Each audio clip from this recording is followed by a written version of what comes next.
They've made a lot of technological progress in their anti-ship ballistic missiles and have been successful against civilian merchant vessels with those. So that is probably the number one threat out here. Additionally, they've put together some impressive swarm attacks with one-way attack UAVs.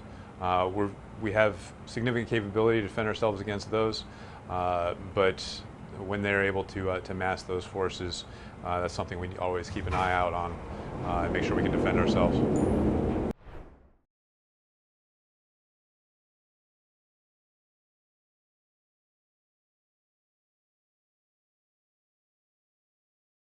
Yes, we continue to keep an eye on the enemy and where they are deploying those and look to defend themselves actively against that threat.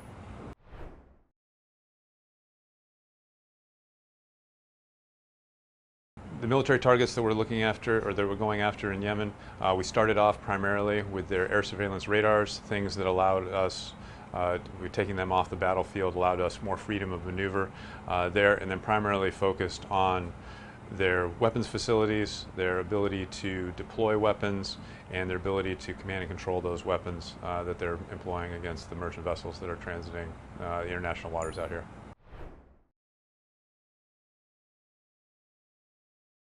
Yes, we have dropped hundreds of bombs on military targets, have significantly degraded their capability, and I think we have also seen a decrease in their offensive actions over the last couple weeks.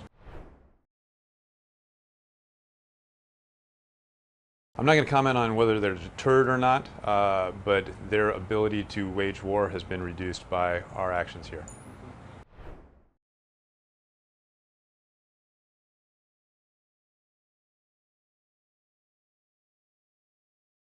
I have a great team here with the 8 squadrons, their COs and their leadership and their air crew.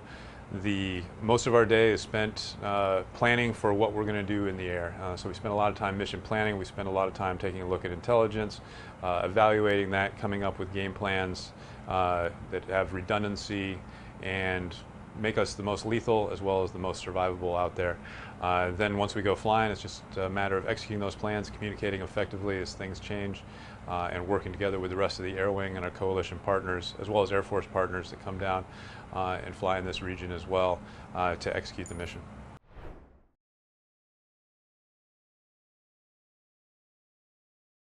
We do. Our end state goal is to return freedom of navigation to these waters and not be here, but we have the ability to stay here as long as it takes to do that.